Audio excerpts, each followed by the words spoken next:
Hello friends, আবার চলে এলাম একটা ভিডিও নিয়ে। তো এই খাবারটা দেখেই বুঝতে পারছো সকলের প্রিয় একটা রেসিপি তোমাদের সঙ্গে শেয়ার করছি। তো বিরিয়ানিটা আমি ওই বাড়ি গিয়েই বানিয়েছিলাম। তো উপকরণগুলো তো এখানে নিয়েই নিয়েছি, দেখে নাও কী কী নিয়েছি। ফার্স্টে আলু নিয়েছি, আদা রসুন বাটা নিয়েছি, কিছুটা পেঁয়াজ বেরেস্তার জন্য কুচিয়েছি আর কিছুটা নর্মাল রান্না করার জন্য। তো যে গুঁড়ো মশলাগুলো লাগবে সেগুলো একটু দেখে নাও। তারপর এখানে নিয়েছি 1 কেজি 250 গ্রাম চিকেনটাকে এবার আমরা ম্যারিনেট করব। তো ম্যারিনেট করার আগে আমি ভালো করে ধুয়ে নিয়েছি আর পিসগুলো ঠিক এরকম করে নিয়েছি। তো এখানে দেখো গুঁড়ো মশলাগুলোর মধ্যে আমি নিয়েছি 1/2 চামচ গোলমরিচ গুঁড়ো, 2.5 চামচ নিয়েছি কাশ্মীরি লঙ্কার গুঁড়ো, সামান্য নুন, ধনে গুঁড়ো, জিরে গুঁড়ো আর লাল লঙ্কার গুঁড়ো সব 1 চামচ করে, আর স্বাদ মতো লবণ নিয়েছি। এবার ওইটাকে আমি ভালো করে ফেটিয়ে রেখেছিলাম, তার মধ্যে একটু বিরিয়ানি মশলা 2 চামচ দিয়ে দিলাম, আর রোজ ওয়াটারও দিয়ে দিলাম, আর কেওড়া ওয়াটারও দিয়ে দিলাম 1 চামচ করে। এটা ভালো করে মিক্স করে আমি রেখে দিলাম কিছুক্ষণ রেস্ট হওয়ার জন্য।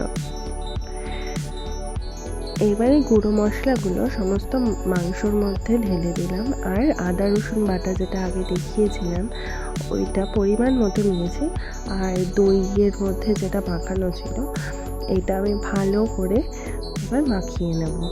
মাখিয়ে চিকেনটাকে এবার রেস্টে রেখে দেবো।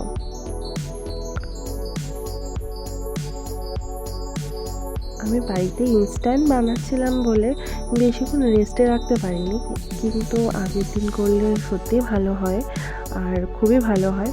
এটা আমি 1 থেকে 2 ঘন্টা মতো রেস্টে রেখেছিলাম। তো এবার আমি নিয়েছি এখানে 1 কেজি বাসমতি চাল, যেটা আমি ভালো করে ধুয়ে পরিষ্কার করে জল দিয়ে রেখে নিয়েছি।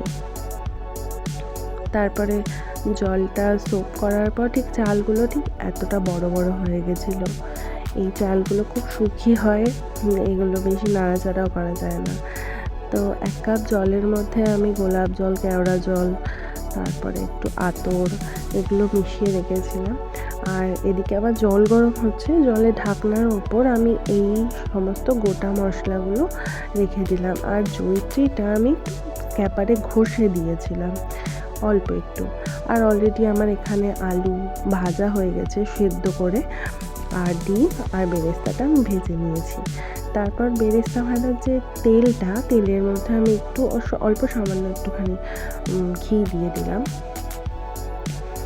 ঘি দেওয়ার পর এই যে সামান্য দুটো পেঁয়াজ কুচি ছিল যেটা রান্না করার জন্য, এখানে জলটা ফুটছে, জলের মধ্যে আমার ভাতটা অলরেডি করা হয়ে গেছে, ঠিক আছে, আমি ওটা দেখাতে পারিনি। তো এই চিকেনগুলো সমস্ত পেঁয়াজগুলো একটু ব্রাউন করে ভেজে চিকেনগুলো সব কিছু দিয়ে দিলাম, দিয়ে আস্তে আস্তে এবার আমরা নাড়াচাড়া করবো। চিকেনটা আরও কিছুক্ষণ যদি রেস্টে রাখতে পারতাম খুব ভালো হতো, কিন্তু ভালোই হয়েছে, বিরিয়ানিটা খুবই ভালো লেগেছে, আমার বাড়ির সকলের ভালো লেগেছে। এবার এই হাঁড়িটা উদ্বোধন করবো বলে চট করে বিরিয়ানি বানিয়ে ফেললাম। নতুন হাঁড়ি কিনে নিয়ে এসেছিল আমার বাবা মা, যাই হোক। তো একটু ঘি নিয়ে আমি ঘিটা গরম করে নিয়েছিলাম, তারপরে আমি ঘিটা চারিদিকে হাঁড়ির মধ্যে মাখিয়ে রেখেছি। তারপর যে ঝোলটা ছিল, ঝোলটার কিছুটা ওপরের থেকে তেল আমি আলাদা করে রেখে দিয়েছিলাম। তারপর একে একে ঝোলটা দিয়ে সমস্ত আলুগুলো আর চিকেন পিসগুলো সব আমি সাজিয়ে নিয়েছিলাম। এবারে যেহেতু হাঁড়িতে করছি, আমি অন্য সময় অন্য গামলাতে করি, হাঁড়িতে করছিলাম বলে প্রসেস লেয়ারিংটা একটু অন্যরকমভাবে করছি। এইভাবে যদিও আমি কখনো লেয়ারিং করিনি, কিন্তু আগের থেকে এটা খেতে অসম্ভব ভালো হয়েছিল, খুব ভালো হয়েছিল। তো দেখে নাও কীভাবে লেয়ারিং করছি। তো এটা করার পর এভাবে সাজানোর পর তারপর দিয়ে দিলাম বেরেস্তাটা কিছু অল্প পরিমাণে দিয়েছি, দেওয়ার পর একটু বিরিয়ানি মশলাও দিয়ে দিতে হলো।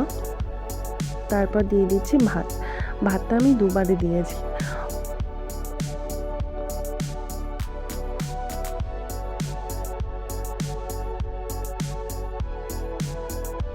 তো আগে বলেছিলাম কিছুটা তেল ওপর থেকে রেখে দিয়েছিলাম, ওই তেলটা আমি ফার্স্ট লেয়ারে আমি দিয়ে দিয়েছি। আর বিরিয়ানি মশলা বেরেস্তা সবই দিলাম। দেওয়ার পর আবার দিয়ে দিচ্ছি ভাত। গার্নিশিং করতে হবে তো, নাহলে কি দেখতে ভালো লাগে। যাই হোক, এইবার বাকি বেরেস্তাগুলোও আমি দিয়ে দিলাম। দিয়ে একটু বিরিয়ানি মশলা দিয়ে দিলাম, তারপরে ঘি দিয়ে দিলাম অল্প। তারপর যে জাফরান গোলা জলটা ছিল সেটা দিয়ে দিলাম। এবার আমি দমে দেব। দমে দেওয়ার আগে এই ডিমগুলো দিয়ে সাজিয়ে নিচ্ছি, সাজিয়ে নিয়ে দমে দেব। আর পাশ দিয়ে একটু ঘিও ছড়িয়ে দিয়েছি।